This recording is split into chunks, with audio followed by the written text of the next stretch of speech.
Hello and welcome back to Unsung Heroes MSU Edition Episode 4.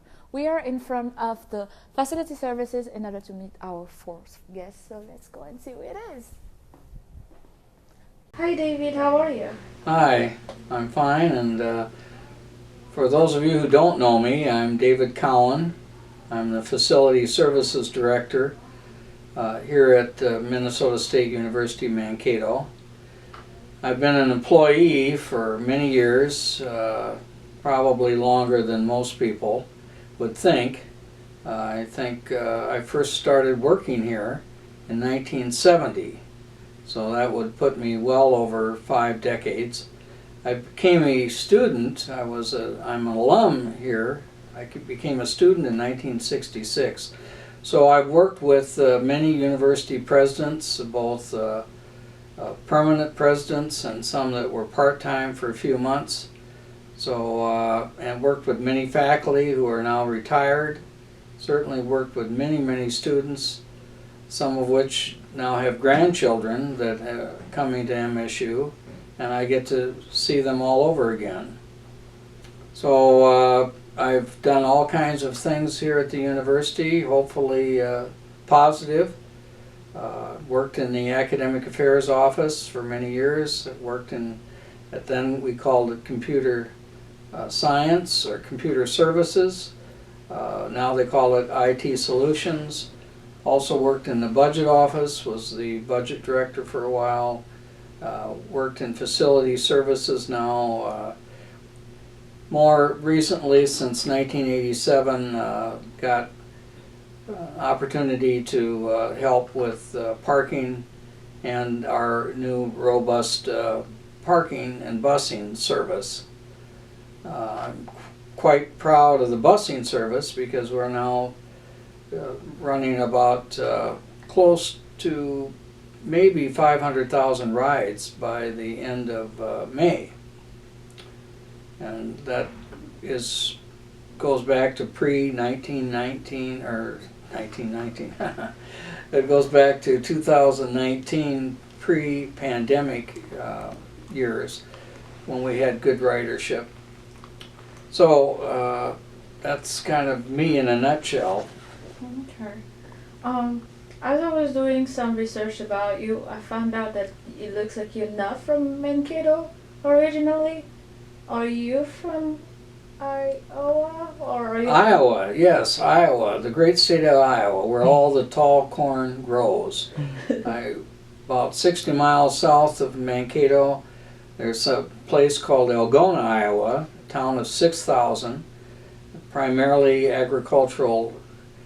I was not the son of a farmer, but I was a town kid.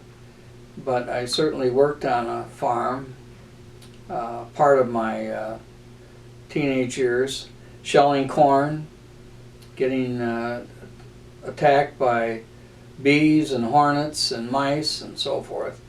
So yes, you cannot live in a small town in northern Iowa without knowing something about the farm economy and how people get fed. What made you come to Mankato? Were there no school there? What was the reason why you chose to come to Mankato States? Well, I was not the perfect student in high school. For that matter, I was never the perfect student at Minnesota State. So in high school, we had a guidance counselor, and one of her jobs was to work with the graduating seniors and find out and help them determine which college they were going to go to. Not all seniors were planning to go to college. I hadn't really thought about it until she dragged me into her office and said, okay, here's all these catalogs. And nothing was electronic then, it was a big piece of paper. Which institution were you thinking about? Well, I wasn't thinking about any of them. But she was persistent, and so I told her, okay, I'm going to go to Minnesota State Teachers College, or Mankato State College, they called it then. And she said, well, why? And I said, well, my sister, who was 17 months older than I am, my sister had chosen it. I figured she was pretty bright, I wasn't, and so I would follow her lead. She didn't. She died in an automobile accident, so I figured that she had made that decision. It was good enough for her. It would be good enough for me. You said that you were not the brightest, but I found out that you were the first student from a Minnesota public university to give the commencement speech.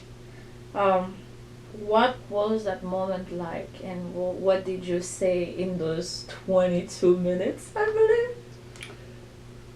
Well, I was heavily involved in my student years in 1966 to 1970 in student politics. And it wasn't not always anti-war. Most of the stuff was trying to fight in loco parentis, where the college felt that they should take the place of the parent. And I didn't, I came to Minnesota to get away from my parents, not to have a new substitute called a university become my parent. And so many of the things that we dealt with when I was a freshman, sophomore, junior, senior, was to get rid of some of what we felt were antiquated things. We had a war going on in South Vietnam. It was basically a civil war between North Vietnam and South Vietnam. The president at the time was Lyndon Baines Johnson. We found out later that he was not a great truth teller, that he had told us when we were college students that South Vietnam would be defended by South Vietnamese, and Americans would not be going over there. Within a few years, we had 500,000 American troops in South Vietnam, and the war was going badly, more of a stalemate than anything else. But those of us who were involved in student government, at least in those first 3 years, I can only speak for myself, we were more concerned, I know it doesn't sound radical, but we were more concerned about getting rid of dorm mothers who actually had curfews on our females and our males. You had to be in your residence hall by 10 o'clock at night on weekends and all kinds of silly stuff. So we had a war going on in Vietnam where 17, 18-year-old drafted American males and some females, but drafted American males were getting killed. And meanwhile, on this university campus, we had dorm mothers spending time counting noses on who got in before curfew at 10 o'clock at night. And they had other rules, like the girls could only come into the boys' room once a quarter. We had a quarter system there, not a two-semester system, but a quarter system. So once a quarter on a Sunday, the guys could invite the girls over to their dorm rooms, residence hall rooms, and you had to keep the door open a little, and you could have a girl in your room. And if the door was closed and a girl was in your room, you were in deep trouble.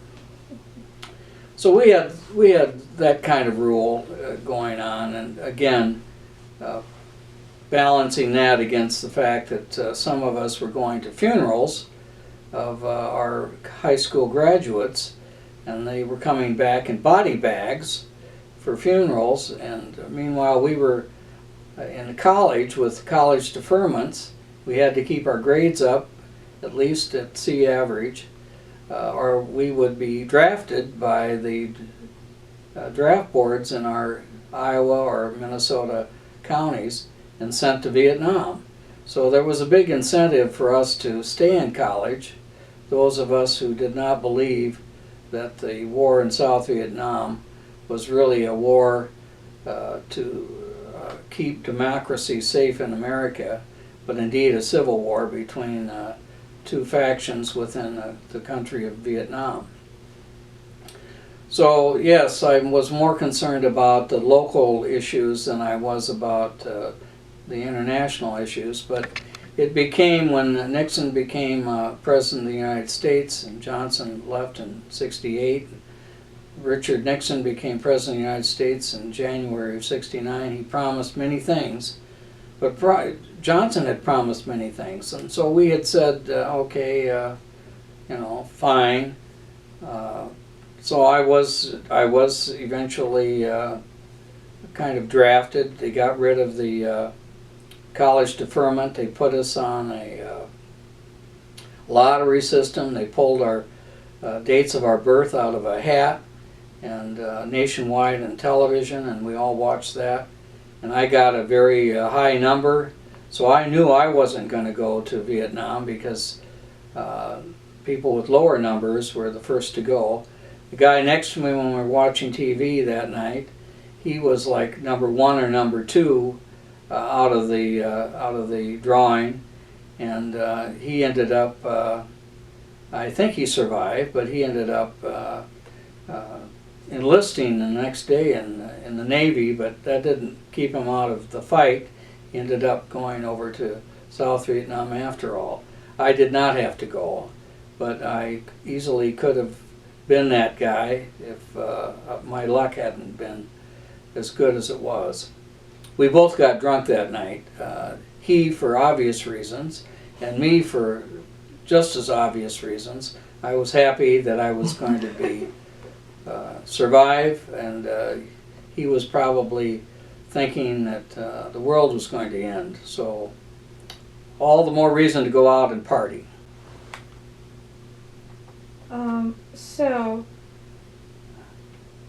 the Vietnam War was basically a pivotal time for the American history, but would you say that the war itself changed your thoughts on your own future, your education, or even your sense of responsibility? Well, I became a political science major and a history minor. I started as a freshman in 1966 thinking business because that's what my father was in. But I got involved, as I said, in student government, in the residence hall government, and student senate, and campus government, and we found issues that I was excited about. The ones that I mentioned probably sound silly now, but they were hot button issues at the time. Some of the things that we were also concerned about is, things like the bookstore used to be operated in the basement of Armstrong Hall, and they wanted to put it in 1967, they wanted to put it in the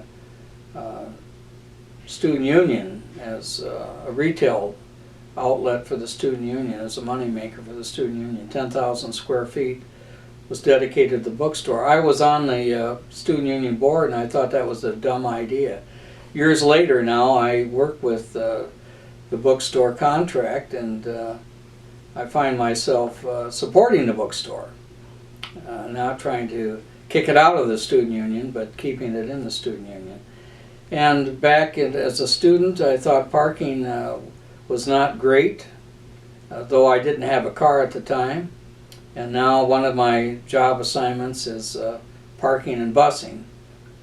And it is true that my senior year I was the first student in a public institution to be invited as a speaker. And yes, you're right, it took 22 minutes to get through the speech. And the student speakers that have followed me over the decades, I don't think none of them have ever gotten more than 5 minutes to say anything. So that was my legacy, to make people go to sleep, I guess. But it was well received at the time. There were 5,000 people in the, at that time it was called Highland Arena, now it's called Auto Recreation Center. And it was a warm day, and I talked about many things that I thought were pressing issues.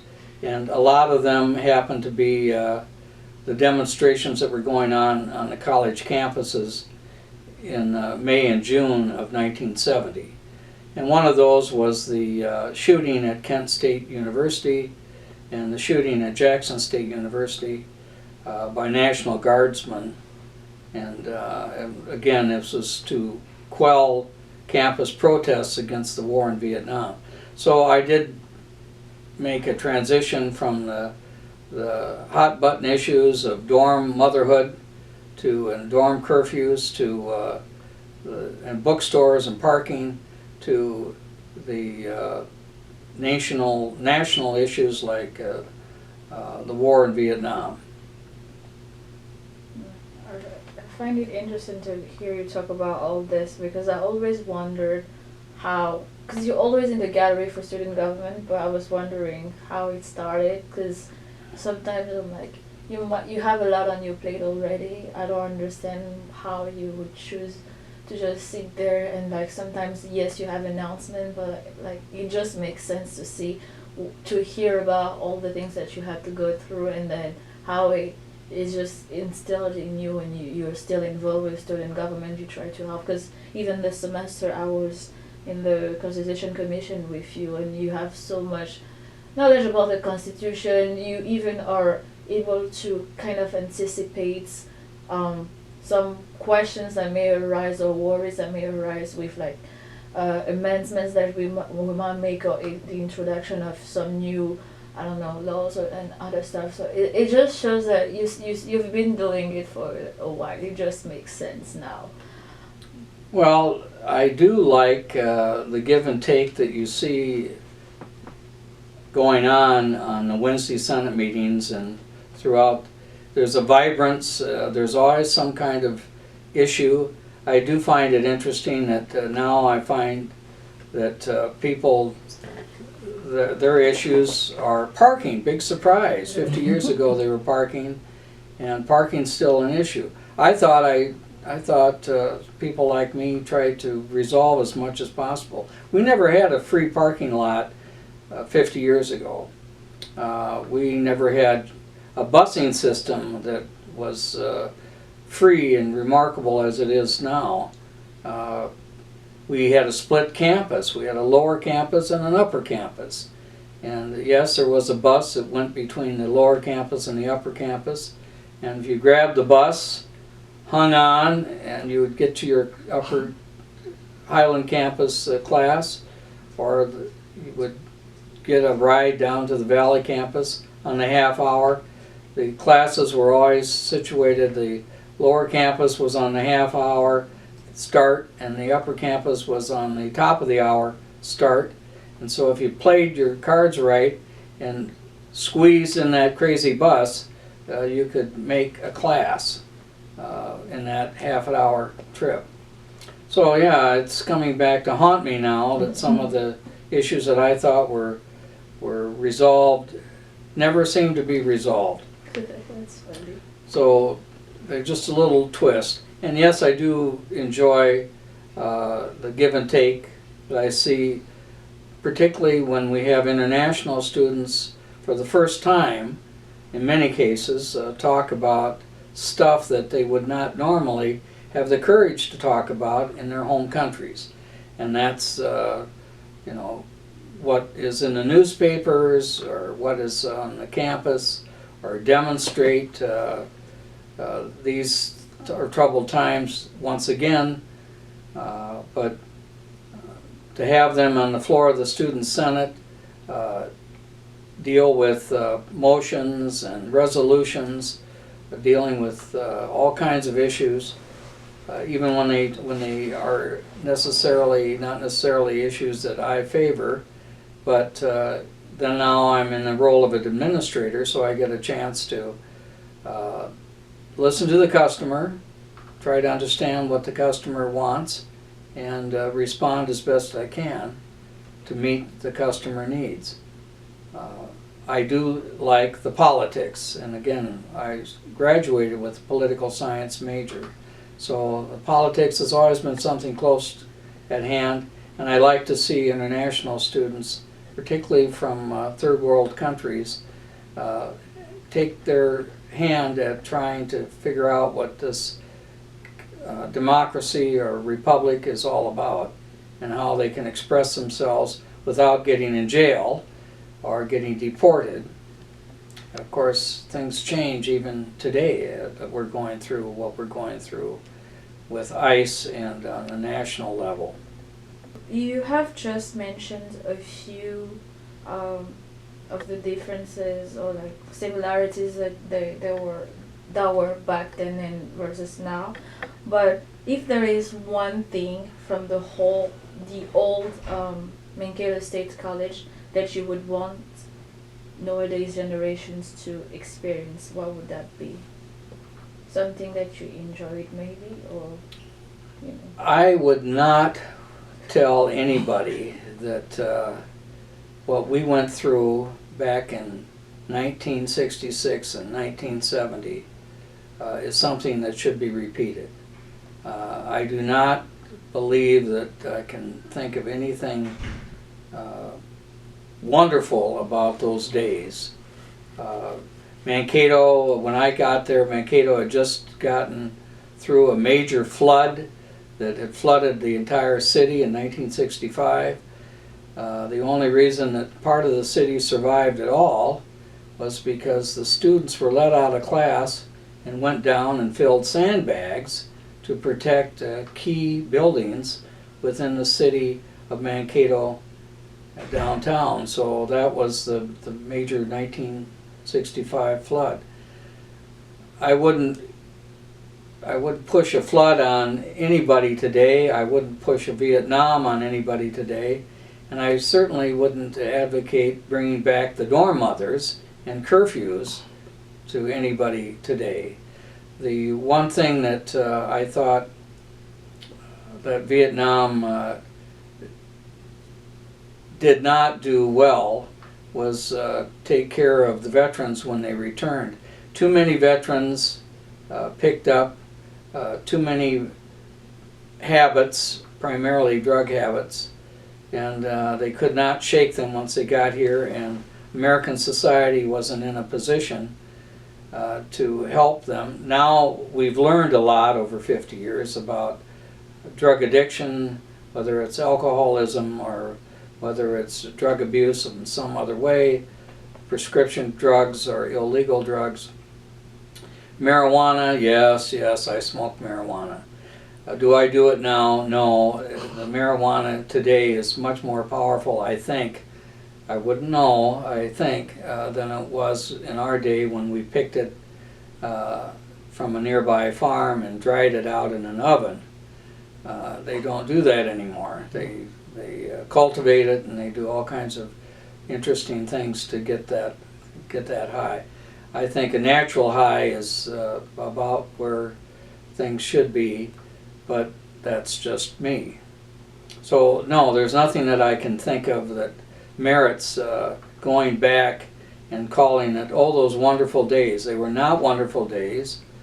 The snowstorms were bad, and the sidewalks were not clean.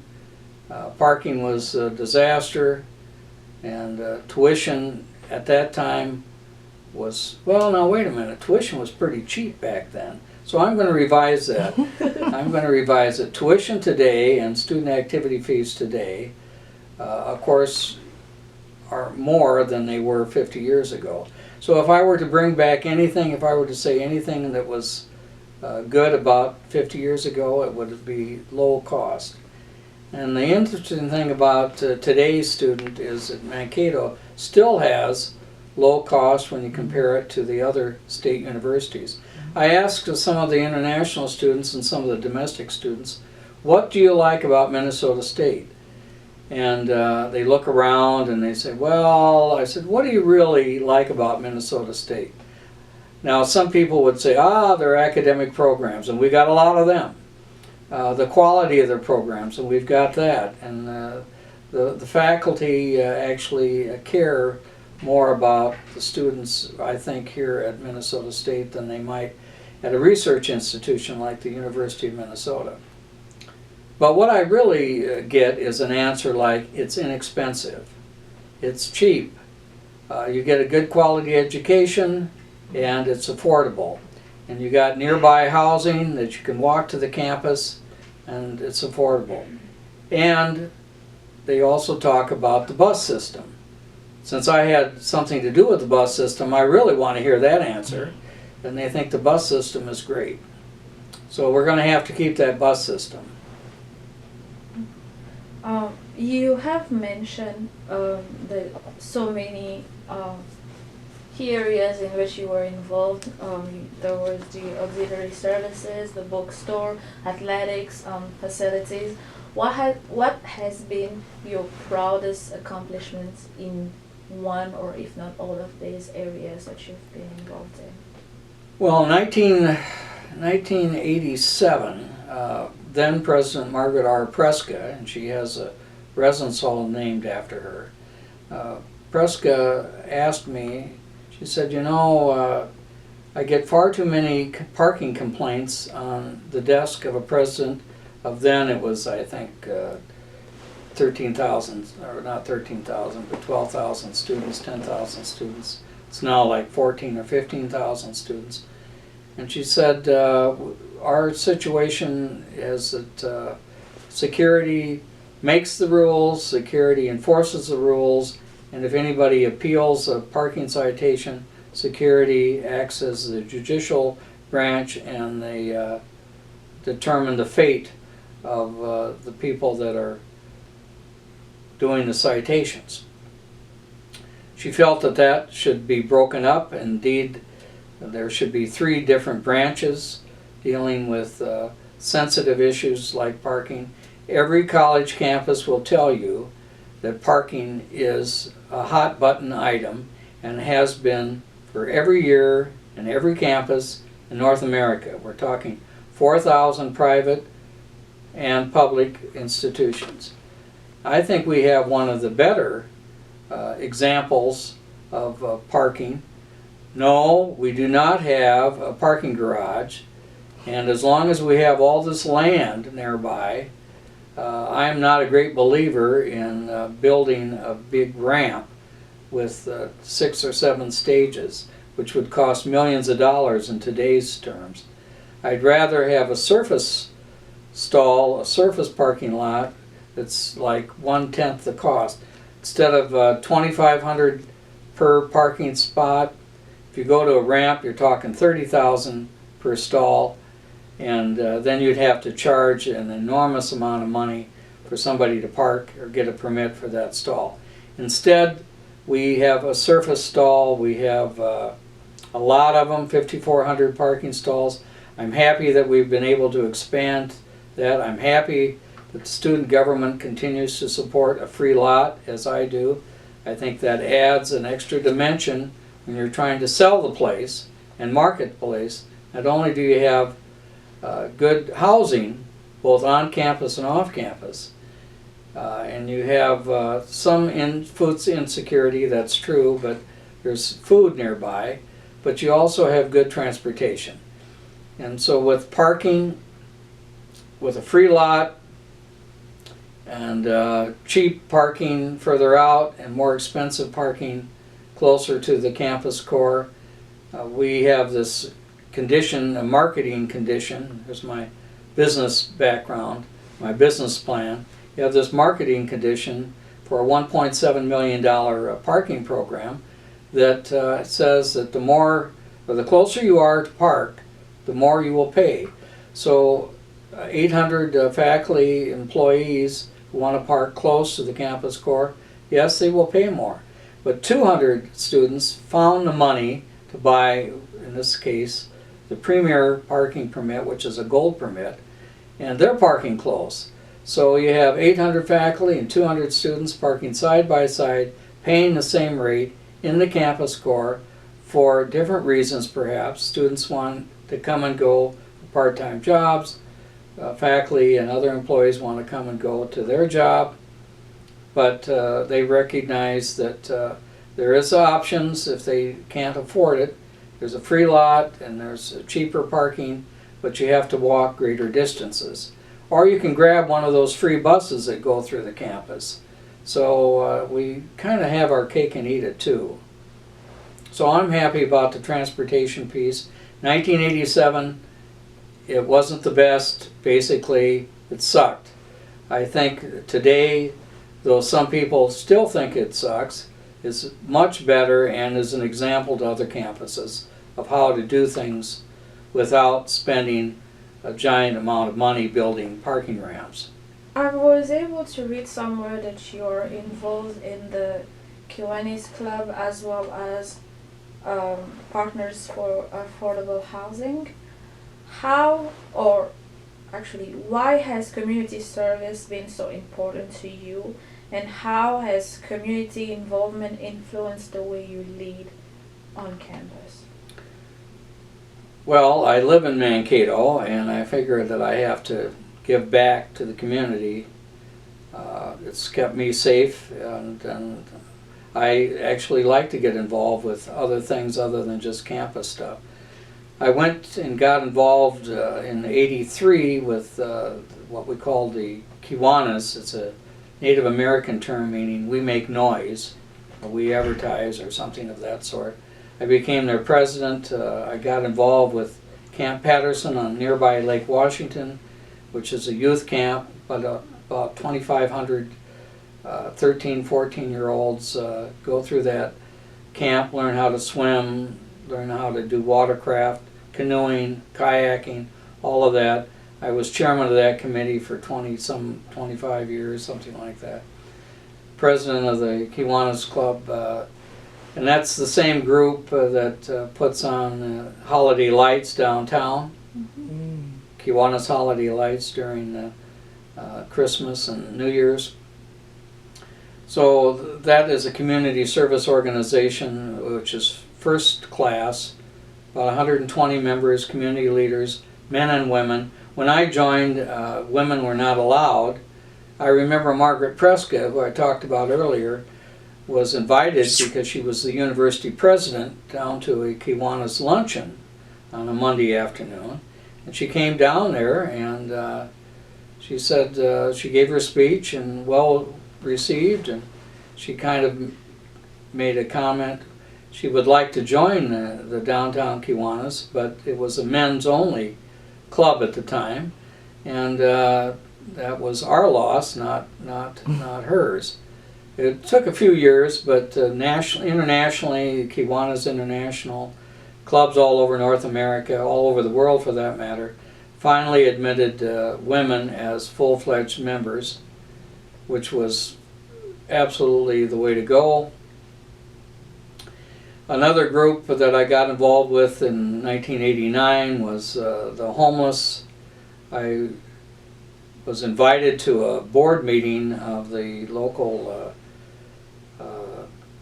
homeless shelter, Welcome Inn at the time, and we had quite a reality check. Many people were living at that time under the bridges, a couple of bridges here in Mankato, or they were homeless and it was cold out, and I didn't realize any of that was going on. And my background in the farming community, we were always taught to help one another, and that's kind of my upbringing. And so I became their treasurer, then I became their chairman and their president for another 20 some odd years, still on their board, and homelessness hasn't gone away. So it looks like anything I touch doesn't go away, it just keeps coming back in a slightly different form. So there are some reforms, but the basic issues, whether it's transportation, whether it's housing, just doesn't seem to go away. It just comes back with a little different spin. You have to adjust. And I like my community service. Also was involved with quality movement.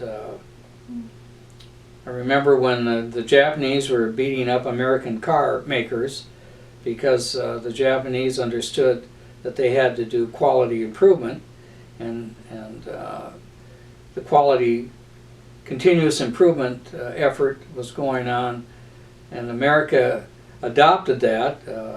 Secretary of Transportation,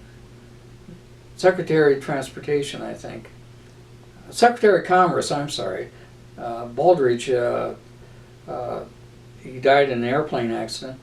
He brought home what we call the Baldridge Awards, and that was an effort in manufacturing first, and then it became in retail, and it became quality efforts like treat your customer like you want to be treated. Treat your customer correctly.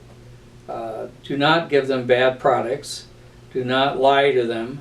Do not torture them in any size, shape, or form. But check the quality of whatever products you're producing and making sure they're high grade. The American car industry, for example, rebounded because many of them adopted the practices that they saw in South Korea and in Japan, and the continuous improvement and the Baldridge Quality Awards became institutional and went viral, so to speak.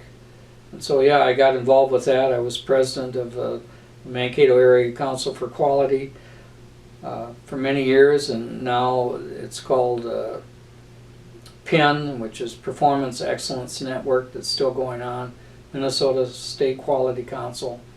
So yeah, I just got back from a one-day conference up in the Twin Cities dealing with quality. I know it's hard to believe that quality makes any sense anymore, but quality and how you treat not only your customers, but think of your employees as customers. Think of the people that you work with as customers, not just, in this case, the students, but also the clerks that work with the students, and make sure that you don't have a hostile work environment. All the human resources concerns that we now teach as a matter of habit were not there 50 years ago. The way people were treated 50 years ago, employers were not always helpful to the employees. If you didn't like it, you got kicked out. Well, you can't kick out anybody anymore, because then it takes you 6 months to fill the vacancies and to teach and train all over again. So you want to make the employee responsible. You want to make them consistently understanding the environment that you're trying to promote in your business, or in this case, service to students and faculty. So yeah, that's how I got involved with the Quality Council. That's how I got involved with the community. There are other groups that I got involved with, but I can't remember them all. It's been, it's been 50 years. Mm-hmm. What keeps you passionate about your work? Oh, there's always something going on at a university of our size. We are a city within a city. We have we spend millions of dollars on utilities like gas, electric, all of that. You got over 1,000 employees. You've got 15,000 students. Always something new, something invigorating, something exciting. And I don't think if I retired, I don't think I'm going to find that in a retirement home, or I wouldn't have a reason to get out of bed in the morning. Most recently, I had a chance to write a grant that was funded. This was before the present executive mansion leadership in Washington, D.C., but this is when electric cars were the thing. We had an all-electric shuttle. So I applied for a federal carbon reduction grant for about $95,000. $75,000 was funded from the federal government, and $20,000 we were able to take out of institutional funds. And so we now have an all-electric shuttle. This is before, it's a green thing, it's before the Chinese tariff war with the United States or the threat thereof. And I was excited about that. Now, where would you get that if I had retired 20 years ago, which normally people do? Would I have been able to be part of that? The answer is no. Somebody else probably would have done a better job, but I got to do it, and that was fun. Is there any lesson that you would want students or like new professional to learn or to hear from you? Anything that you would like to share? Well, people ask about leadership all the time. I think the word leadership is just overworked. To me, they say, well, some leaders are born. No, my experience has been leaders are never born, leaders are made. And they're usually self-made. And yes, they're not always original. They take stuff that others have done before them. They steal a little here, they steal a little there. Theft of ideas is not a bad thing. It's just you want to improve, always improve. And the trick is to help other people.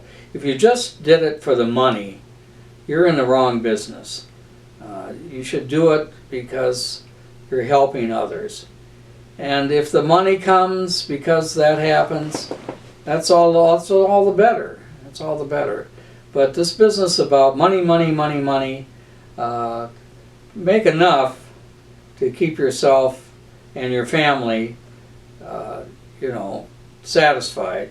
But don't go crazy on us and do all kinds of stuff that hurt other people. Life is too short, and 76 years of age, I'm looking at the end of life. Life is too short to screw it up hurting other people.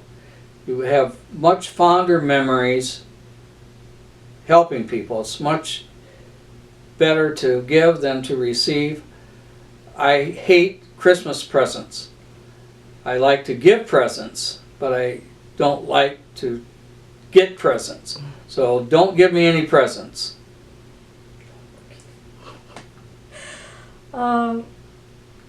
Looking back at your career overall, do you happen to have any regrets? Many regrets. Many regrets. If I had to do it all over again, I would do it differently. Because I've done things that I'm not very proud of. But I'm not going to spend your time or my time trying to remember all the bad things. I try to forget those. I try to remember the good things. So let me remember the good things. What would you hope to be remembered for? Oh, the legacy question. Yes. Well, there are many students and others that I've worked with in the community that I'd like to be remembered as a positive force for positive change. Not a positive force for negative change, but a positive force for positive change.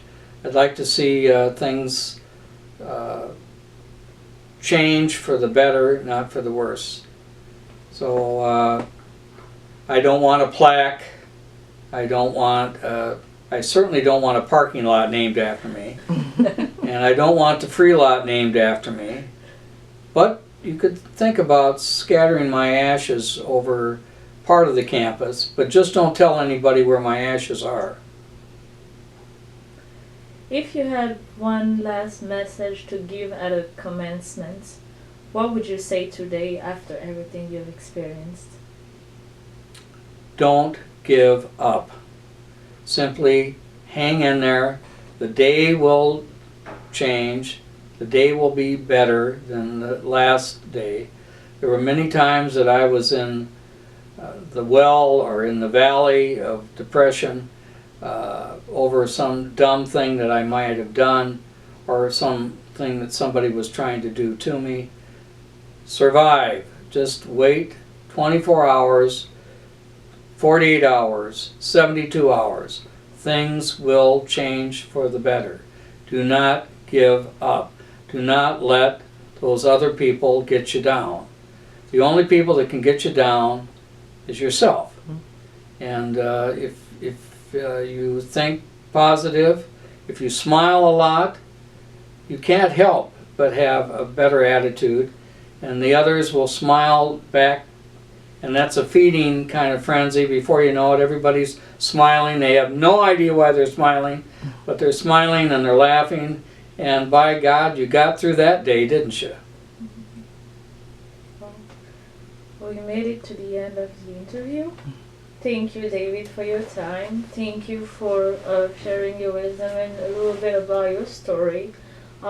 We just wanted to take this opportunity to let you know that we wanted to do this as a way of honoring you and thanking you for all the things that you do for the university, whether or not people know that you took part in those projects. We sometimes are aware of those things, sometimes we don't, but like if we're able to take the bus for free just by showing our math card, even if certain questions are raised that could have potentially become a problem, but like because you participate in certain conversation, we're able to look at them in advance and then anticipate solutions. You've done just so many things that I might not even be aware of. And so I wanted this to be a way of thanking you, remembering you, and hopefully other people will also get to know a little bit about David Cowan. So thank you. Well, thank you.